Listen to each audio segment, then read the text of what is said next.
Maupo kayo rito. Gusto niyo ba ng tubig? Baka nauuhaw kayo sa paglalakad. Hindi na po, ma. Pagtanggi ko. Salamat po, mama.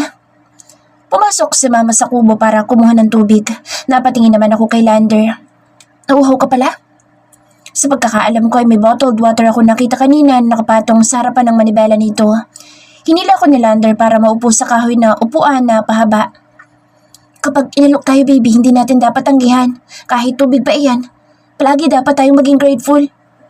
Loh, ang dami agad nitong sinabi. Lumabas si mama, bitbit ang isang cooler at 2 baso. Inilapag niya iyon sa lamesang kahoy din.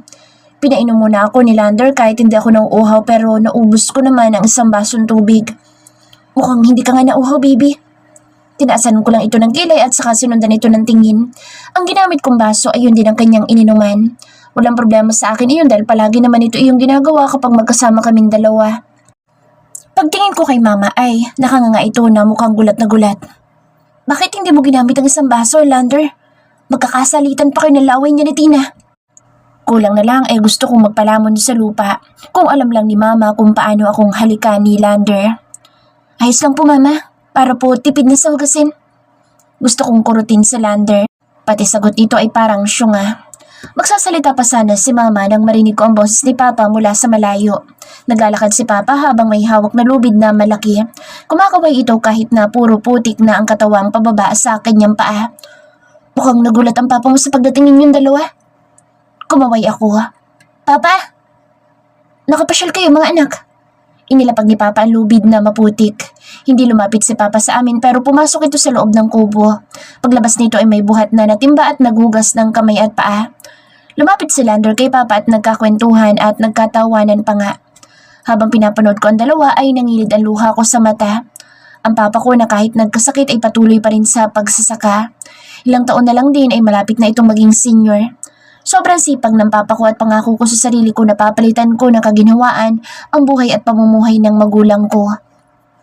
4:00 na rin ng hapon kaya patapos ng oras sa pagsasaka. Nang makita si Lander ng ilang farmers ay tuwang-tuwa ang mga ito. Lumambot ang puso ko dahil ganitong makisama si Lander. Alam ko na galing sa mataas na antas si Lander pero heto siya, sobrang nakababa ang paa at nakikipaghalubilo pa sa mga tao. Kung ang magulang ko ay hindi aware kung gaano kayaman ang pinagmulan ni Lander, sila pa kaya mga tao dito na nakasama niya sa pagsasaka. Nang may tumawag kay Lander ay sumama ako dahil alam ko na dumating na ang pinadeliver na pagkain. Pagbalik namin ay halos hindi magkamayo ang mga tao dahil sa dami ng pagkain na bitbit namin ni Lander. Hindi lang iyon basta merienda dahil may kanin at ulam iyon. May kasamang drinks din. Napatingin pa ako kay Lander dahil naglakad itong palayo pero nagulat ako nang may tinawag pa ito. Sila yung mga farmers kanina na binati si Lander. Tumaba ang puso ko. Sobrang generous niyang tao. Ang dami kong papuring narinig sa mga farmers kay Lander. Ito pala yung panahon na palaging kahit hatid sundo niya ako sa eskwelahan at trabaho ay nandito siya sa bukid. Instead, celebrity nga talaga ang pet nito. Napaka-perfect niya sa akin. Thank you, Lord. Ang swerte ko sa taong ito. Kung ang ibang tao ay mahuhusgahan siyang siga at matapang lalo na sa kanyang maraming tattoo at laki ng katawan, ibang-iba naman sa totoong buhay. Matapos ng masayang kainan ay nagpaalam na rin kami sa mga tao.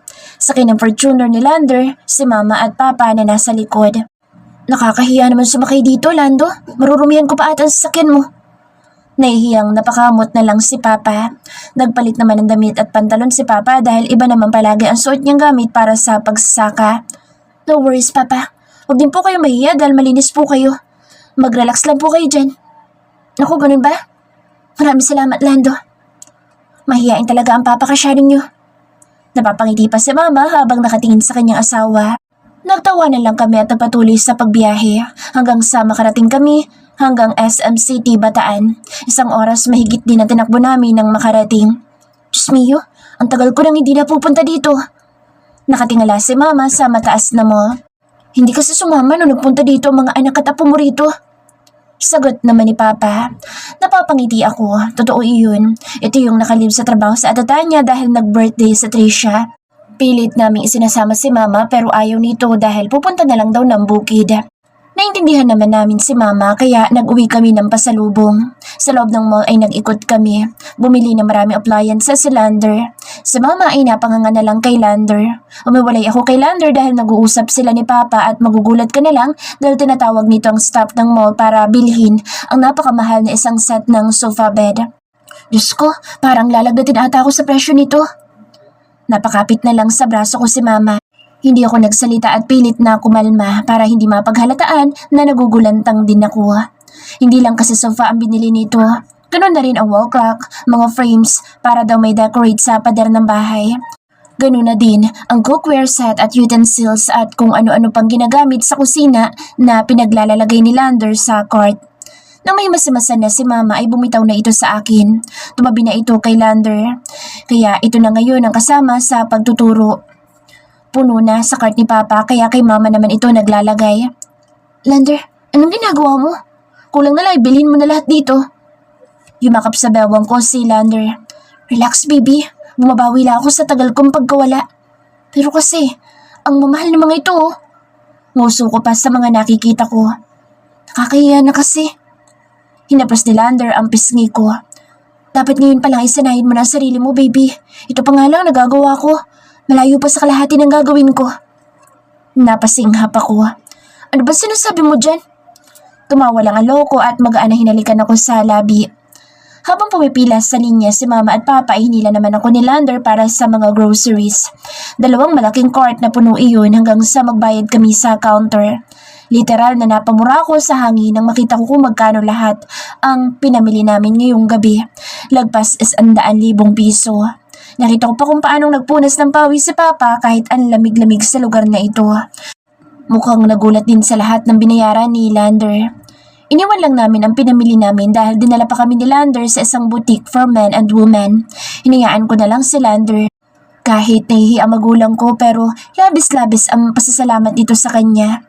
Pagkatapos mamili ng mga damit ay dinala naman kami ni Lander sa isang mamahaling restaurant. Isa iyong Italian restaurant at siya mismo ang pumili sa kakainin namin dahil maski ako'y walang kaalam-alam sa mga pagkain dito bukod sa pasta. Alas 11 na ng gabi na makauwi kami. Sobrang tahimik na ng paligid dahil tulog na ang mga tao. Maraming salamat talaga sa iyo, Lando.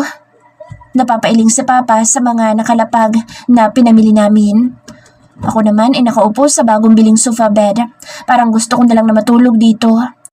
Silang dalawa lang pa naman ang nagbuhat papasok dito sa loob ng bahay dahil may truck naman na nag-deliver sa sopa kasama ng maraming gamit na pinamili namin. Ipinasok lang mga gamit sa bakuran at wala namang masabang loob ang nagtangkang magnakaw pa. Walang anuman po, Papa. Maliit na halaga lang po ito. Tinapik sa balikat ni Papa si Lander. Nagkwentuhan sila ng kung ano-ano at madalas ay nagtatawanan silang dalawa. What if ganito din si Kuya Dustin? E di mas lalong magkakasundo silang tatlo. Oh, I wish. Gusto ko ay happy lang kahit mahirap ang buhay. Ipinagpaalam ako ni Lander sa magulang ko. Hindi ko alam kung saan ang punta namin pero nagdala ako ng ekstrang damit. Maaga kasi kaming umalis. Hindi na kami kumain sa bahay dahil alas 5 pa lang na umaga ay bumiyahe na kami. Nasa Manila na kami.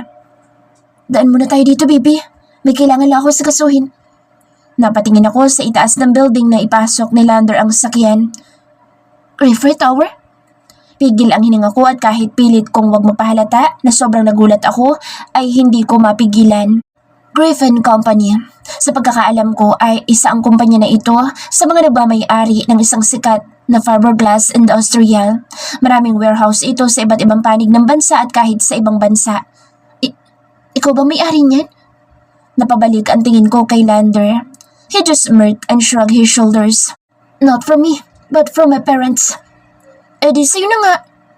Sa kanya lang naman ibinigay ang pagiging CEO ng kumpanya ng kanyang magulang dahil ayaw iyon tanggapin ng kakambal nitong si Lian.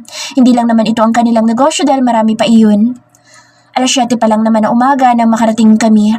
Hawak kamay kami naglakad papasok ng building. Ang tanging dala ko lang ay ang slim bag ko na may lamang cellphone at pouch dahil pinaiwanan ni Lander ang ilang gamit ko sa sasakyan nito.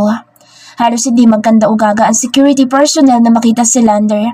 Lahat sila ay bumati at sumaludo, lalo na ng ibang empleyado na ngayon ay mukhang bagong dating lang din. Habang naglalakad sa lobby ay bumati ang mga nakakasalubong naming janitor. Magandang umaga po, Sir Griffer. Good morning din po, Mang Oscar. Nahihiya ako sa totoo lang. Are you feeling cold? Huh? Hindi. Pagsasinungaling ko, nakasuot naman ako ng fitted brown blouse at high-waisted trousers. Nakasablay pa nga sa braso ko ang blazer ko na sana pala'y sinuot ko na lang. Nakakapanlamig naman kasi ang buong building na ito. Dumagdag pa sa mga empleyadong may matatalim na mata. Hindi ata nila ako gusto na kasama si Lander, lalo na sa mga office girl na sexy pa naman ang suot. Naramdaman ko na masumigpit ang paghawak nito sa kamay ko pero nagulat ako nang bigla niya akong bitawan sa kamay at ilipat sa aking bewang ang braso nito. It's okay baby, masasanay ka rin. Hindi na ako nakasagot nang hilahin na ako ni Lander para pumasok sa lift. Binasa ko pa ang nakasulat sa may itaas. For executive only. Lander. Napatingala ako sa kanya nang kami lang alaman dito sa loob ng elevator. Paakyat kami hanggang sa 45th floor na iyon na ang pinakamataas na floor. Are you nervous, baby? Bumaba ang labi nito sa akin noon at hinalikan iyon at niyakap niya ako ng mahigpit. Kahit sino naman. Parang takang-taka sila na may kasama kang babae. Baby, nagulat lang siguro sila dahil ngayon ka lang nila nakita. Pero hindi natin sila dapat naintindihin. Andito sila sa kumpanya para magtrabaho at hindi para pag-usapan ang buhay ng boss nila. Hindi na ako sumagot at inamoy ko na lang ang polo shirt nitong napakabango. Masasanay ka rin sa kanila, baby. Siguro dapat ay dalasan mo ang pagdalaw dito para hindi ka mailang. Deal? Lumayo ako ng bahagya at salubong ang kilay na tumingala sa kanya. Anong deal ka dyan? Hindi naman ako pupunta dito, no? No, hindi naman ako papayag. Ngisi nitong nakakaloko. Gusto ko pa sanang sumagot nang bumukas ang lift kaya hinawakan niya ako sa kamay at lumabas. Napapamangha ako, sobra dahil ang laki ng hallway. Good morning, Mr. Griffin. Nagulat pa ako sa lalaking biglang sumulpot sa kung saan. Naka-formal attire ito na kulay brown na checkered at pati na rin ang kanyang sapatos ay nangingintab sa kinis. Nakasuot din ito ng malaking eyeglasses at sobrang linis at walang tikwas na buhok. Anong brand kaya ng gel na gamit niya? Parang kasabayan niya si Rizal noong unang panahon. Good morning, Ben. Mabutit maaga ka. Yes po, Mr. Griffin. Sinigurado ko pong mas maaga ko ng 1 oras bago po kayo dumating. Everything is ready and clear. Wala ka na pong ibang gagawin kundi ang maupo at magkape at pipirman ng ilang documents.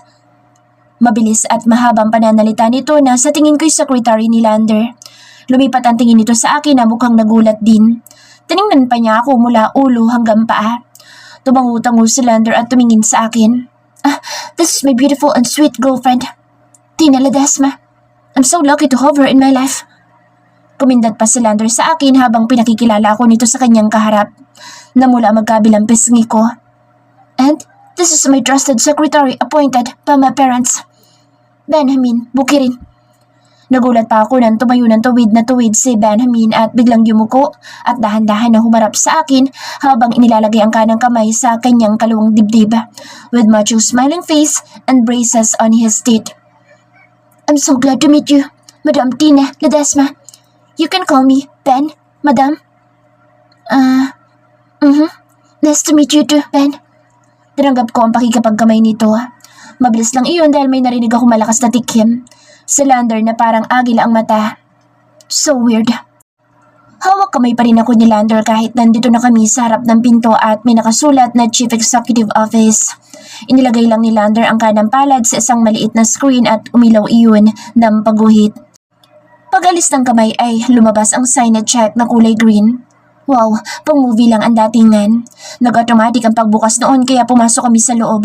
Parang gusto ko na isuot ang jacket kong dala dahil parang nasa freezer kami dito sa loob ng office.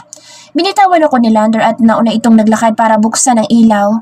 Kaya naisuot ko ang jacket pero kahit ganoon, sobrang lamig pa rin sa office na ito.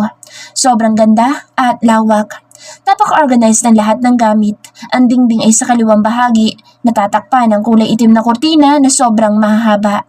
May glass table doon at malaking sofa bed at armchair. Sa kaliwang bahagi naman ay ang executive table.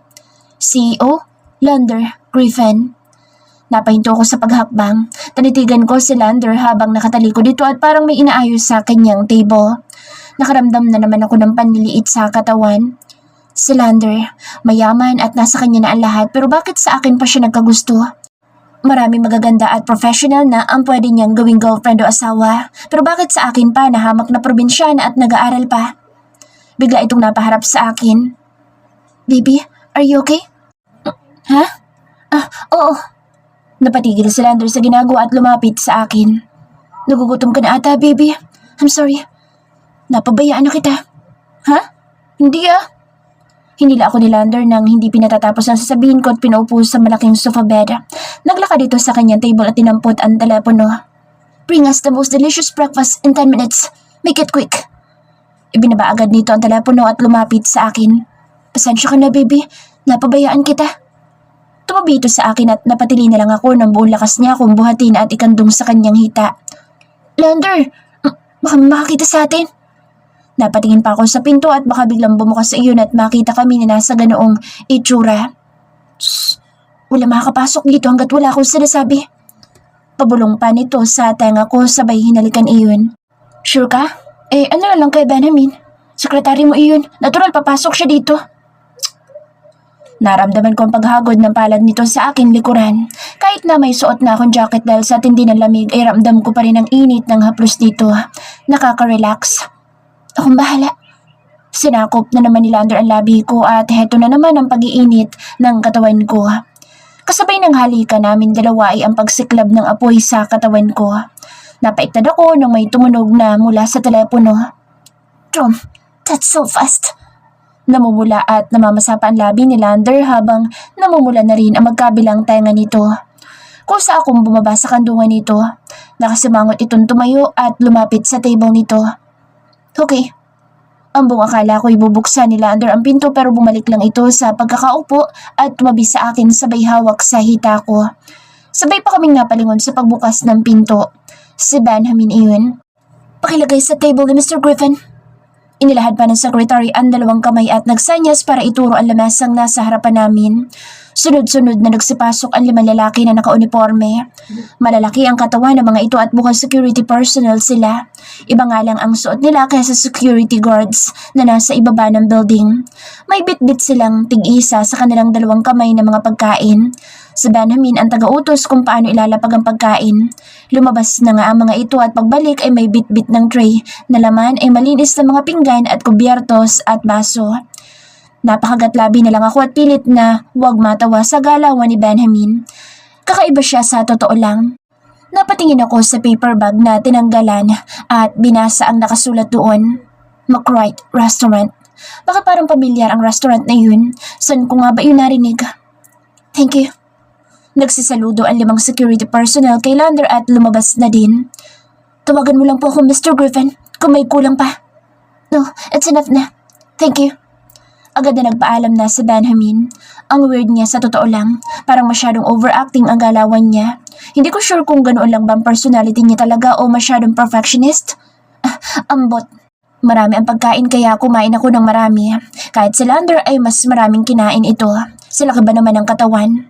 Ang ibang natira ay binalik ko sa lagayan. Nang hinayang ako dahil ang dami talaga. Pwede pa itong baunin. What are you doing, baby? Di binabalo to. Kakainin pa natin mamaya. Inilagay ko pa sa paper bag na may tatak na McWright. Pinanood na lang ako ni Lander sa ginagawa. Okay. May tumawag kay Lander kaya tumayo ito at naupo sa kanyang office table. Ako naman ay abala sa pagligpit ng kinainan namin. Sinabihan niya pa akong wag ko na iyong gawin at tatawagan na lang si Benjamin pero pinagalitan ko lang siya. Simpleng paglilinis ay hindi na dapat ipinag-uutos pa sa iba kahit pa empleyado niya. Pasado 9:00 na ng umaga pero si Lander ay hindi pa tapos sa kausap niya habang nakatutok sa kanyang laptop. Hindi man naka-formal suit ito habang nagtatrabaho ay mukhang napaka-busy niya talagang tao. Nakatambak pa ang maraming papel na pinipirmahan niya. Hindi na talaga niya kailangan pa magtrabaho para kumita ng pera dahil siya na mismo ang nagpapasahod sa mga tao. Grabe lang, may ganoon pa rin palang tao.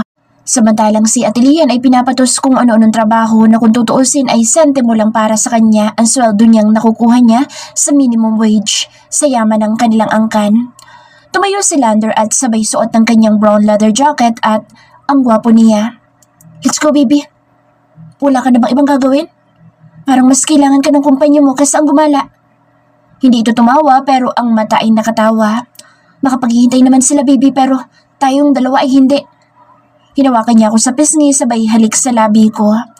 Paglabas namin ng office ay doon ko lang napansin ang isang office kung saan nakaupo si Benjamin. Nang makita ay agad itong tumayo. Mr. Griffin, Madam Tina. Ngumiti ako kay Benjamin. Ikaw na bahala kay Mr. Valdez kapag bumalik siya. No problem, Mr. Griffin. Ako na pong bahala.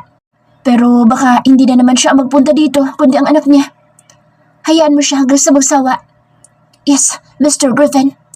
Naglakad na kami patungong lift nang huminto si Lander at humarap kay Benjamin. If Dad and Mom come over, please inform them that I will be heading back home soon. Masusunod, Mr. Griffin. And also, my twin sister. Yes po. Pumasok na kami sa loob ng elevator. Pagkababa namin ay mas marami ng tao ang nasa ibaba ngayon. Halos lahat ay bumati kay Lander pero mas marami akong nahagip na nagtataasan ng mga kilay nang makita ako. Kung hindi lang nakayakap sa bewang ko itong kasama ko ay baka parang hangin lang ako sa kanila. Pero dahil nakikita nila ako, karamihan sa mga babae empleyado ay nakanganga at ang talim ng mga mata. Napahigpit na lang ako sa pagbitbit ng isang kamay ko ng paper bag. Baka isipin nila ay nagpa-take home pa ako ng pagkain. Good morning, Mr. Griffin. Long time no see. Napalingon ako sa isang boses na mahinhin na may tumawag kay Lander. Miss Herrera. Isang matangkad at magandang babae ang nasa harapan namin ngayon at sobrang sexy nito. Kulay blonde ang buhok na paalon-alon pa at talaga naman napak ang kanyang makeup lalo na sa labi nitong kasimpulan ng dugo. Ang suot nitong kulay pulang office outfit na talaga naman na lumabas ang cleavage nito at wala pa atang 2 dangkal ang skirt nito. Mapungay ang mata at parang nagpapakyut na tumingin ito kay Lander. Ngumiti ito ng pagkatamis-tamis. May lakad ka po ba today? Ang tagal mong nawala sa office. Si Mr. Bukurin lang nakikita ko sa office mo. May lungkot pa ang boss dito na akala mo ay lungkot na lungkot sa buhay. Bumaba pa ang mata nito at napatingin sa akin. And who's this little girl, Mr. Griffin? Medyo napaawang pa ang labi nito habang pinasadahan ako ng tingin mula ulo hanggang paa. Gustong mapaigot ng mata ko sa babaeng ito. Bumitaw sa bewang ko si Lander at hinawakan ng isang kamay ko at itinaas iyon. As you can see, she's not just a little girl, but my beautiful girlfriend. Napataki pa sa bibig ang babae na mukhang gulat na gulat. Oh my, your girlfriend? Huminga ito ng malalim bago muling nagsalita. But when? Napataas ang isang kilay ko sa pagtanggi nito na para bang may karapatang questionin si Lander. Miss Herrera. Isang lalaki ang lumapit sa babaeng nasa harapan namin at hinawakan sa braso. Good morning po, Boss Griffin. Pasensya na po kay Delilah. Nagkibit balikat si Lander. We have to go, Curry. Ingat, boss. Tumalikod na kami at narinig namin ang boss ni Miss Herrera na tinatawag siya. Don't mind her. Marami na talagang naglipa ng wala sa sarili ngayon. Sure ka? Nakasimangot ako sumakay sa sasakyan nito. Nang hawakan ako ay pinalo ko ito sa kamay. Oh, magkahawa kamay kami ni Lander habang pinagmamasdan ko ang Star City. Hindi ko inaasahan na dito pala ang punta namin. Buong buhay ko ay hindi pa ako nakakarating sa lugar na ito. Pangarap ko lang ito nung bata pa ako dahil madalas kong naririnig na magandang Star City pero hindi kami nagagawi dito. Buti pa si Tricia ay nakarating na dito noon 2 taon pa lang ito. Dinala ito ni Ate Tanya para ipakilala sa kanyang mga kaibigan pero anong nangyari ay nag-imbis silang lahat sa kakapasyal sa kung saan saang lugar. Nang malaman ko iyon ay sobrang inggit ako. Gustong gusto ko kayong makapunta ng Star City. Bukod na nasa Maynila ka na ay marami ka pang makikita mga building at maraming pagkain. Ma-exam din kasi kami noon kaya hindi ako pwedeng mag-excuse para magbakasyon. Lander, thank you very much. Yumakap ako na mahigpit sa boyfriend kong malambing at mapagmahal. Never ko itong binanggit sa kanya pero dinala niya ako sa lugar na ito na gusto ko. Kahit matanda na ako ay gusto ko pa rin namang maka-experience ng maraming rides. Hinalikan ako nito sa noo. I'm so glad that you like this place, baby. Pero hindi pa tayo nagsisimula. Let's go inside. Tanghali pa lang naman, nagtaka ako kung bakit parang walang taong nandito. Bukod sa ibang empleyado. Ganito ba talaga kapag weekdays? O dahil tanghali pa lang kaya wala pang masyadong gustong magpunta dito? Sa pagkakaalam ko kasi ay palaging puno ang lugar na ito lalo pa at marami mga bata ang gustong sumakay ng rides. Welcome to Star City, Mr. Lander Griffin and Miss Tina Ledesma. Enjoy your day with so much fun. Have a great day. Napahawak pa ako sa dibdib ko dahil sa gulat sa isang lalaking staff na may hawak pang speakerphone habang nagsasalita. Napatingala ako kay Lander na tumungo habang nakangiti. Nagsalita ang isang staff habang kausap ang katabi ko. Ako naman ay parang nililipad ang utak dahil sa pagkabigla at hindi agad makapag-isip ng maayos dahil sa narinig. Sa atin ang araw na to, baby. Napasunod na lang ako kay Lander habang hawak niya na mahigpit ang kamay ko. Narantahan ni Lander ang buong Star City na isang araw. Diyos ko, grabe lang. Pwede pala mangyari ang ganitong bagay. Napahinto ko sa paglakad at nagsalita. Wait, baby? Totoo ba to? Hindi ba to prank? Napaawang alabi ni Lander sa gulat pero sandali lang iyon dahil pagkatapos noon ay ngumiti ito ng matamis sa akin. Yes, baby. Kaya kong ibigay mga bagay na gusto mo kahit hindi mo sabihin sa akin. Para know everything. Huh? Ano? Huwag ka na maraming tanong, baby. Dahil gusto ko ibigay ang araw na ito sa'yo para magsaya at masulit ang bakasyon mo. Tumingkayad ako at tinawakan sa magkabilang balikat si Lander at sabay halik sa labi nito. I love you. Pero imbes na bumitaw ang labi ko ay mabilis na sinalo ng labi ni Lander ang labi ko at isang mapusok na halik ang ibinigay nito sa akin. I love you more, baby. You're my life. Pagkabitaw ni Lander sa akin ay hinawakan nito ang kaliwang kamay ko at hinalikan iyon. Nabitin ang matamis kong ngiti na may kumislap sa aming harapan. Don't mind me, Miss Ledesma. Just enjoy your beautiful day, and I will capture the best moments of your life as our sweet and beautiful couple. Nakangiti na isang photographer habang naka-thumbs up pa. Thank you, Franco. Sumaludo ang photographer na si Franco kay Lander. You're welcome, Esty. Hindi na ako nakapagtanong pa dahil hinila na naman ako ni Lander. Mamaya ko na lang ito tatanungin sa ibang bagay. Mukhang atat na ang boyfriend ko na sumakay ng rides. Maski din naman ako'y super excited na. May nag-assist naman sa amin bago kami subakay dito sa carousel. Super nag-enjoy ako dahil para kaming bumalik sa pagkabata ni Lander. Hindi ko kinaya ang Star Flyer at Viking. Iyak ako ng iyak sa takot. Parang wakwak tuloy akong bumaba nang matapos. Alauna ng hapon nang huminto muna kami sa pagsakay ng rides para kumain ng lunch. Kahit nahihiya ako ay tumataba ang puso ko dahil may isang restaurant na kinainan namin ang pinasara pa para lang sa amin dalawa ni Lander. Ilang beses ko na siyang sinabihan na kahit wag na niyang gawin iyon dahil pwede naman kaming kumain kahit maraming tao. Ang sagot niya ay para daw solo niya lang ako at walang distraction sa kapaligiran. Hindi lang rides ang sinakyan namin kundi nagpunta rin kami sa Star Museum. Walang tigil sa pagkuha ng larawan ng photographer sa amin. Mabuti na lang at nakapag-retouch ako ng makeup dahil ayoko nang maalala ang itsura ko kanina nung nasa rides kami. At sa aming dinner, sa isang restaurant ay kakaiba ang dinner date namin ni Lander. Naging romantic iyon dahil naging dim ang buong restaurant na kaming dalawa lang ni Lander. Hindi na ito tulad noong nag-lunch kami na pang-aesthetic dahil medyo dark na ngayon with matching candlelights sa bawat table na nandoon. Ikaw pa rin ba ang gumawa nito? Pagkaupo ko pagkatapos ako nitong ipaghila ng upuan.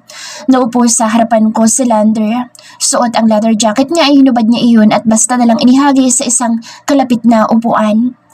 Hindi pa natin nagagawa ang ganitong dinner date, baby. Gusto ko pa sanang mas mapaghandaan ng romantic date natin pero limited lang ang time natin. Hinawakan ni Lander ang kamay ko at hinalikan iyon sa likod ng palad. I'll make sure to make it up to you, baby. Happy monthsary, baby.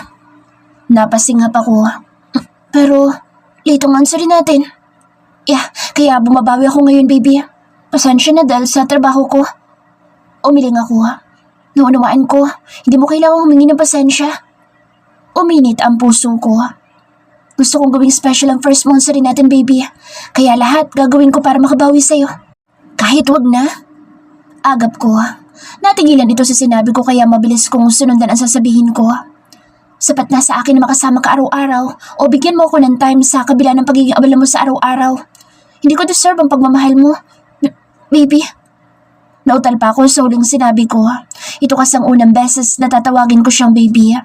Nahihiya kasi ako kahit na boyfriend ko siya at mahal na mahal ko. Again? Parang nagkaroon ng liwanag ang mukha nito. Huminga ako ng malalim. At sabi ko kahit wag na. No, let's not. Repeat what did you said in the last part. Mas lalong humigpit ang pagkakahawak sa kamay ko ni Lander. I felt so warm and I loved it. Namula ang mukha ko. Mabuti na lang at medyo dim ang ilaw sa pwesto namin. Baby? Sumingap si Lander at napapikit. Pigil ko ang mapangiti. Dumilat ito at malamlam ang mata na sinalubong ang mata ko. Pakasal na tayo, baby. Lander! Medyo napataas ang boses ko. Mabuti na lang at kami lang ang nandito at walang ibang kasama. I can marry you anytime, anywhere, baby. Kumikisla pa ang mga mata nito lalo dahil sa kandila sa aming table. Naririnig mo ba ang sinasabi mo? Loko ka talaga eh. Panlalaki ko ng mata. Parang nakalimot pa sa pangako sa magulang ko. Pinalo ko ito sa kamay at naalala kong bigla ang babaeng tinawag nitong Miss Herrera sa kanyang kumpanya. Kala mo nakalimutan ko pa yung chicks mo doon sa kumpanya mo? Asar kong binawi ang kamay ko at nakalukip-kip. Nagbago biglang itsura nito na parang tupa pero sa lubong ang kilay. Yan ka na naman, baby. Wala nga yun. Hindi ko nga kilalang lubusan ng babaeng yun eh. Nasabi ko na sa'yo kanina habang papunta tayo dito, right? Huwag ka na magalit, baby. Paglalambing pa nito pero dahil matigas ako, magsasalita pa sana ako pero nabitin. Biglang may tumikim at sabay kaming napalingon ni Lander. Ang waiter iyon na may dalang tray na pagkain. Lumagpas ang mata ko. Nakita ko sa kabilang dulo na nakaupo doon ang photographer na si Franco. Kumukuha iyon ng larawan.